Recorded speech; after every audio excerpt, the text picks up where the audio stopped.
Hi, baby. Um, just I'm gonna do another chapter for you, really quick. I gotta show you something. That band Stands with Fist. I followed them on Facebook. See that, and I sent them a message saying, "Hey guys, big fan. First heard of you guys in Postal 2. I just have a quick question. Is there any way to purchase a physical copy of Cinematic Mind? I bought it digitally years ago and really want a physical copy for my collection. Please and thank you." And then they hearted my message and didn't reply. What the? Ugh, where did I leave that book?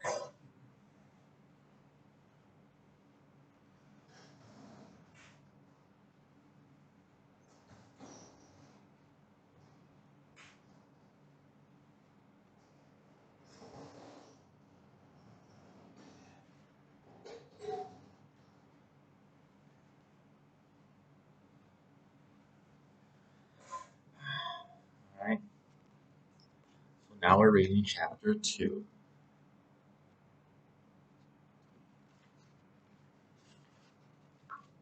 I'm gonna try and get close to the computer so you can hear me this time. Shut up. My god, stupid mouse. Alright. Alright. Chapter 2.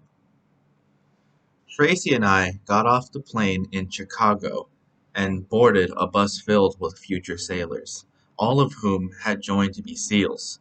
Except Tracy, who had joined to be a firefighter. He probably would have been the best SEAL on the damn bus. Anyway, so here the so wait, anyway, to hear the recruits talk, 99% of them were going to become SEALs. They'd read all of the books and thought they knew everything about being a SEAL, and they were loud as hell about it. Most of these guys could bench press 500 pounds too. At least that's what they said.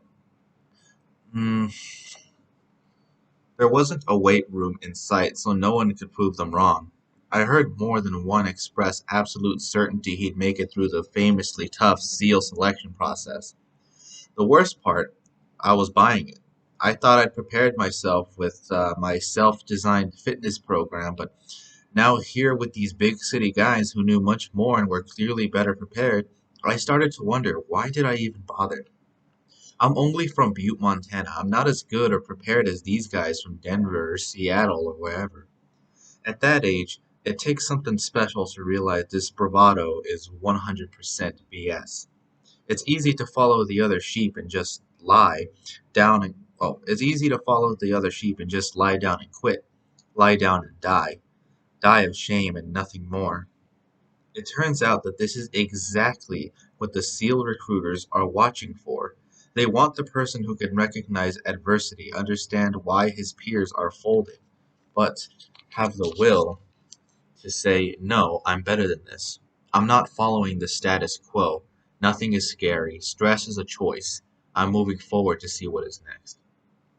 It took me quite a while to realize this, though. The guys on the bus were scared. I was scared. Tracy was nervous, curious nervous, but he wasn't scared. After rolling up to the check-in center at the Naval Station Great Lakes, Illinois, we filed off we filed off while being screamed at by Recruit Division Commanders, or RDCs. Feel free to read this as boot camp drill instructors. Yeah, feel free to read this as boot camp drill instructors. They were good, losing no opportunity to impress upon what stinking maggots we were. But to be honest, I'd seen Full Metal Jacket and other films about military training so many times I wasn't that scared of them. Don't get me wrong, I respected them, and they were consummate professionals. It was just the Gunny Highway, Gunny Foley, and Gunny Hartman didn't show up. Still, I was in a bus full of strangers, watching people get yelled at by nasty guys in Dixie Cup hats. I thought, what a horrible decision I've made. I can't believe I did this. For a typical small town white guy like me, boot camp was like the bar in Star Wars. Everybody except for me talked funny. They were typically southern rednecks. The way they said canteen cracked me up. There were noticeable differences in accent from West Virginia, South Carolina, and Texas.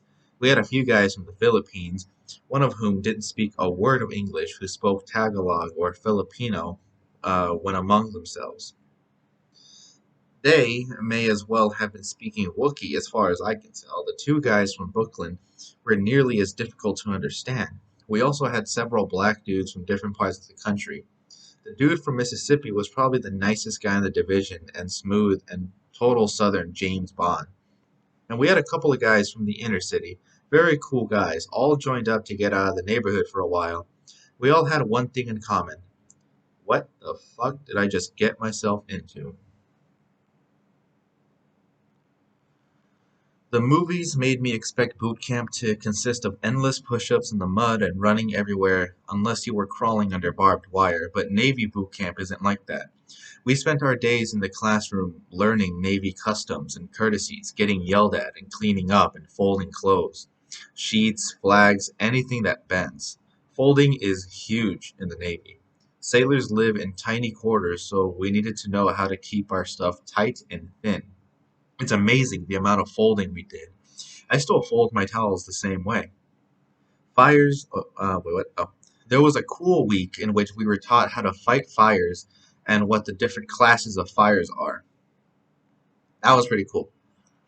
That was when boot camp started to get kind of fun. It was still kind of stressful and everything, especially with Corona. But that's when it started to get really fun. There's like different classes of fires: Class A, Class B, Class C, Class D. And it's like, well, these you can't take out with solid streams of water. You need to use water fog, stuff like that. Like whenever you see like metal, like I think that's class D fire. I have to refresh myself. There's refreshers in the Navy, so I'll fucking have to do it anyways. But like you can't fire, you can't take that out with like the solid water stream because I think they said it was the magnesium in the metal, or I don't know. It's a certain uh what's the word? Not chemical. It's element. There's a certain element in the metal that's kind of like released when it's on fire, and then shooting water at it will only add to the element that causes explosions. So that's why you can't shoot solid streams of water. You need to use the PK fire extinguishers or like a foam or whatever. Anyways, uh, okay. Different classes of fires are total Navy stuff, but I loved it. I was always big into Navy traditions. I still call people shipmates. I love that word. I think I'm going to open a bar and call it shipmates. I'll require all of the bouncers to end every sentence with that word. I can imagine them kicking a drunk out. Get the hell out of here, shipmates. Shipmate. But mostly, we folded, and when we weren't learning how to fold, we were learning how to march. It turns out that it takes weeks to teach people how to walk. Oh my god, dude, yes, that was so annoying, dude. People are so stupid. And walking was about the only exercise we got. They didn't let us work out at all. Here, I'd spent 6 months getting in shape for the SEAL test, and now we were eating this unhealthy food and sitting around all day folding shit. We're going to get fat, I'd tell everyone who'd listen. We're going to get out of shape. We're not running, we're not doing anything, and everything we eat is covered in fucking gravy. Um, Now this is like years ago, and plus it's SEAL school, so it's probably like different than like regular boot camp. But I feel like we worked out a lot, and they told us like we can work out after taps. Like we didn't have to go to bed right away after taps. Some people would stay and work out. I tried working out, but like sometimes I was just so tired, like I couldn't handle it. I would do like maybe a set of push-ups, set of dips, and that was about it. And we were supposed to do runs every week, but Corona fucked us. I was desperate to take the SEAL screening test before I turned into a 298-pound weakling. The test happened on Tuesdays and Thursdays. I signed up for the first possible test. Bad mistake. It happened to be the day after we got all of our immunizations. Ooh, the Navy is famous for giving you a shit ton of shots.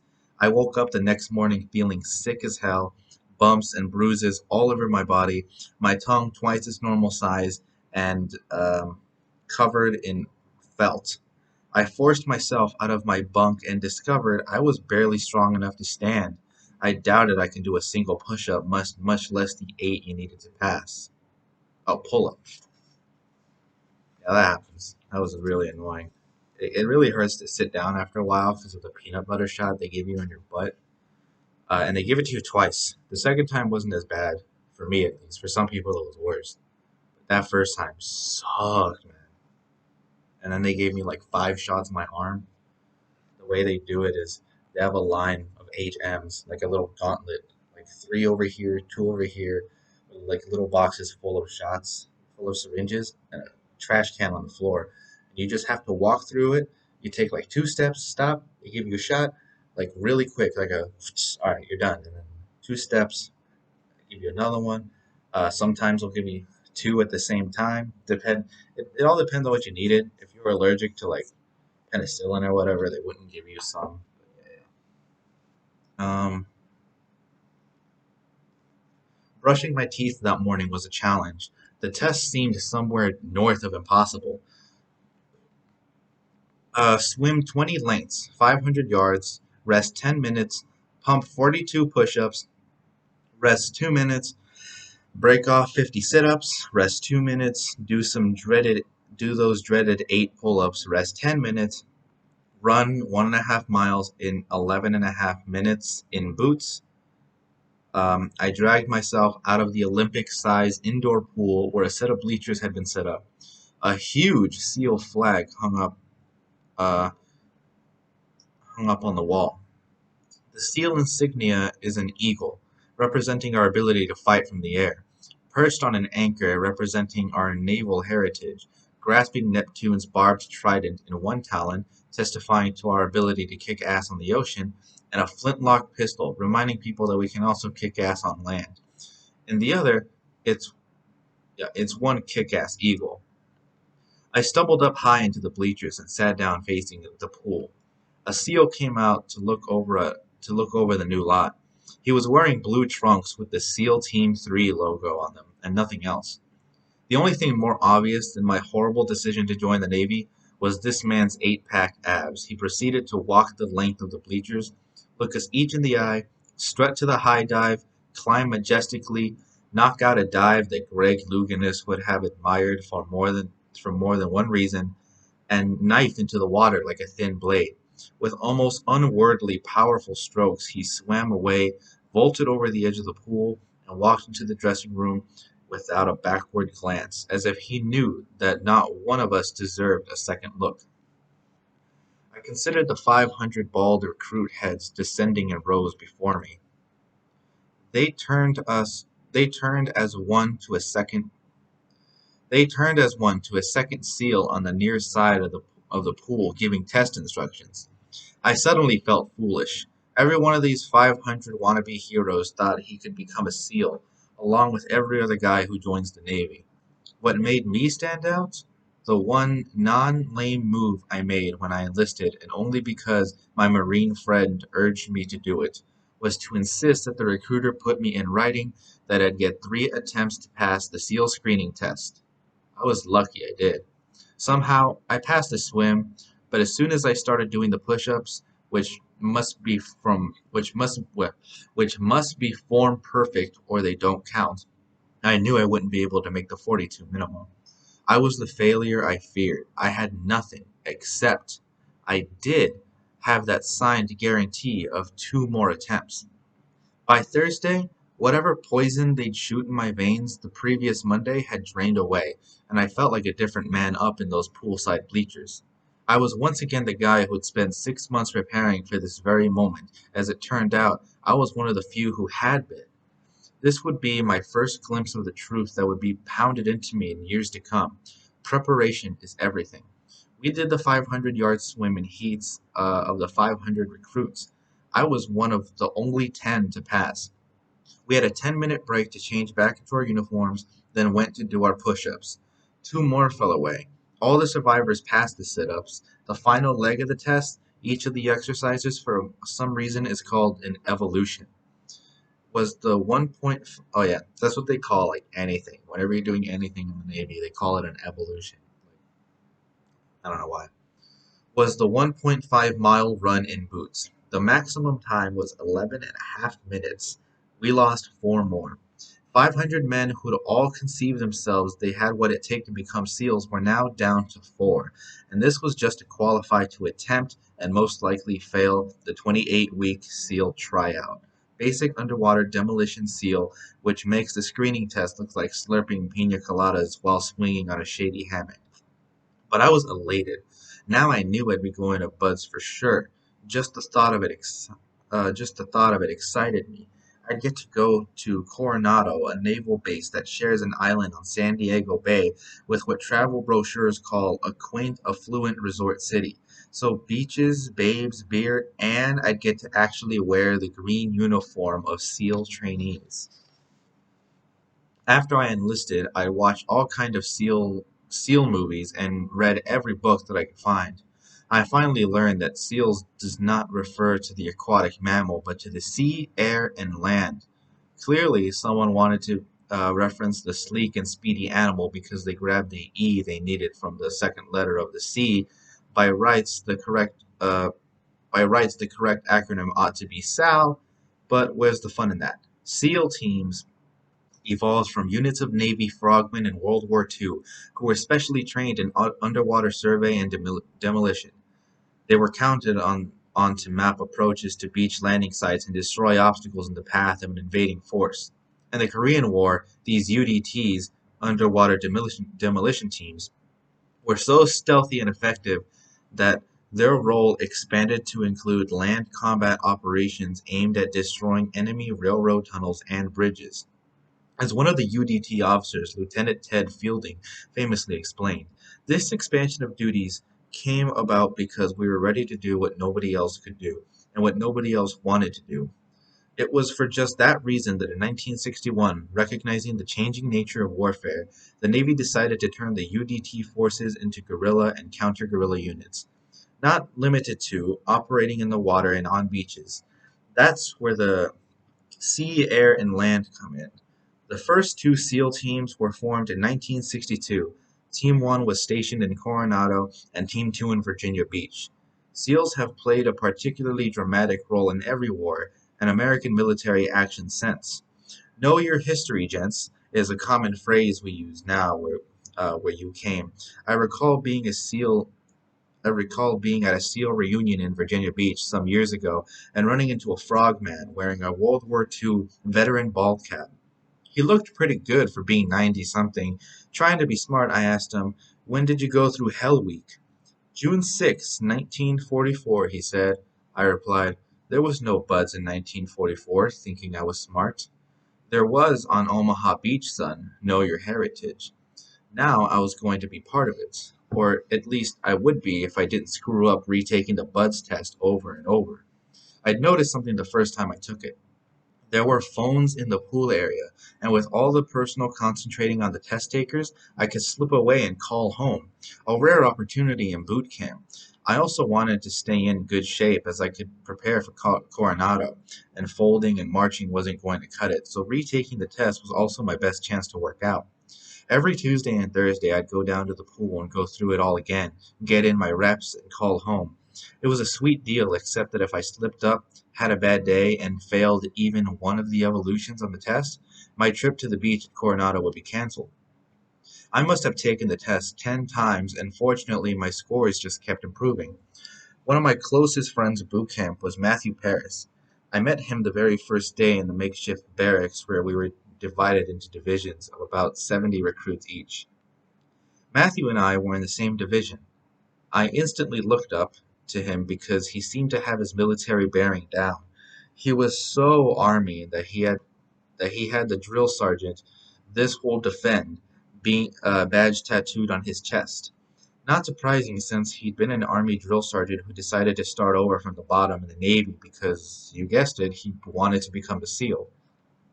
When his enlistment in the Army was up, he walked into the Navy recruiting office dressed in dressed all in black with shined combat boots, trying to look tough, bandana and all, and said to the recruiter, "Make me a SEAL."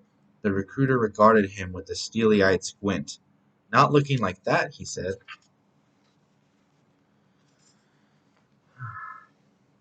Aged to keep his shoes dry, it was such a pleasure to be away from the Navy for a week. I didn't realize how homesick I was and how much I loved Butte. I missed getting together with my friends. I missed my sister and basketball. I missed Club 13, where you didn't need an ID to drink. I missed the Animal House, a huge greenhouse that my brother and a bunch of friends rented and turned into a perpetual party. I missed the bar next door called the Chaparral, where we'd go and sing karaoke. I missed wop chops from the freeway, regular chops at John's Pork Chops, a Welsh meat pie covered in gravy that was the specialty for Joe's pastry shop, and a garbage omelet served at the M&M's and Old Miners Bar, diner that had locked up its doors in more than 100 years. Seriously. I was still just a child myself, so leaving again was hard. I had no idea what I was getting into. I was scared shitless of buds, but Matthew and I got in my truck and drove on the way out of town. We made one last stop. My sister Chris's apartment. I wanted to say goodbye to her and my nephew Colton. He was only 2, so he didn't know what was going on. I remember picking him up and hugging him, saying goodbye with tears in my eyes. I didn't know that the hardest goodbyes would come years later. I can't pick up Colton now either. He's bigger than I am. Farewells in the rearview mirror. We headed south on I-15 through Salt Lake City and didn't stop until we hit Las Vegas. We stayed in Circus Circus Hotel, but I wasn't able to do anything fun. I was still only 20. Yes, I'd managed to get served alcohol prior to this, but that had been on airplanes, and in Butte in a pinch. I'd always used my brother Tom's ID. It was expired and we looked nothing alike, so I wisely decided not to try such a weak shit in a place like Circus Circus. I didn't want to wake up with a horse's head in my bed. We got McDonald's for breakfast and hit the road early. I'd been reading Rogue Warrior by Rich Marcinto the entire time when it wasn't my turn to drive. Marcinto was the SEAL who'd been assigned in 1979 to create an elite special operations force specifically designed to respond to terrorism and provide a way to use surgical military force when the threats come not from a foreign government, but from small mobile networks of terrorists who can blend almost seamlessly into civilian populations. The lack of the capability had become painlessly apparent that year during the Iranian hostage crisis, when more than 60 Americans were held hostage for 444 days in Tehran by supporters of the Islamic Revolution, only to be released at the whim of Iran's leader. An early attempt to send U.S. commandos to free the hostages ended in disaster. The mission had been poorly conceived, prepared, and executed, and it had to be aborted due to helicopter failures before the commandos even reached their target. On retreat, one of those still operational choppers crashed into a transport plane loaded with jet fuel, igniting a huge explosion that killed 8 servicemen. Marcinko, who'd won a trunk full of medals for his valor and success in Vietnam combat actions, conceived of an elite strike force that would be like a regular SEAL team on steroids, cohesive, highly mobile, and superbly equipped, and obsessively prepared. It would also be highly secret at the time. The only 2 SEAL teams were 1 and 2, so Marcinko and the other planners settled on the name SEAL Team Blank to confuse the Soviets and make them wonder where teams 3, 4, and 5 were. Marcinko fulfilled his orders, and then some, to be maximally effective. The new force would have to stomp all over those customs and courtesies that the Navy was so fond of. SEAL Team Blank would be like it's literally blank. SEAL Team Blank would be a brotherhood of equals called operators, each fully involved and fully informed and having an equal voice in the design and execution of missions, as well as maximum latitude in behavior and comportment. In practice, this created a cadre of fighters who looked more like the blue-faced warriors in Braveheart than anyone's idea of regular Navy. I read a great anecdote in New York Times story that really captured it. Team Blank officer was showing an admiral around during a hostage rescue simulation on a cruise ship. After hours, he took the admiral down one of the bars where the operators were hanging out. The officer told the Times, "When we opened the door, it reminded me of Pirates of the Caribbean. It wasn't an after-action analysis, it was a riot. The rowdy behavior, long hair, bushy beards, earrings, and Regulation Be Damned uniform hit the Admiral like the shock wave of a concussion grenade. He kept saying, 'These guys are in my Navy?' After Marcinko retired in 1989, he became a private consultant. The next year, he was charged with government contract fraud, convicted, and sent to prison for 15 months. He claimed his prosecution was bogus, payback for the embarrassment he'd caused security officials with his blank activities. We'd have the last laugh, though. He sold a ton of books and earned big fees as a motivational speaker. I can't judge the things Marcinko did that got him sent to prison. I wasn't around, but I think his heart and mind were both in the right place. At the end of the day, his primary focus was his mission and his men. Matthew and I finally arrived in Coronado at dusk and went straight to the beach. We checked into a shady motel, or the shadiest one we could find in this ritzy resort area, and decided to wait until the next day to check into Bud's. Since we were staying on the beach, Matthew and I decided to get our masks and go for our first swim in the Pacific. We'd been out there for about an hour when we noticed off the horizon a bunch of inflatable boats with green chem lights attached to the sides. There must have been about 7 of them. They were rowing up the north, and it looked as though they were attempting to row around the entire island. It was Thursday at sunset. The boats were full of men from Bud's Class 207. There are 4 classes a year, numbered consecutively from Class 1 and a half century earlier. This 207th group to go through the training was completing the last evolution of their last night of Hell Week.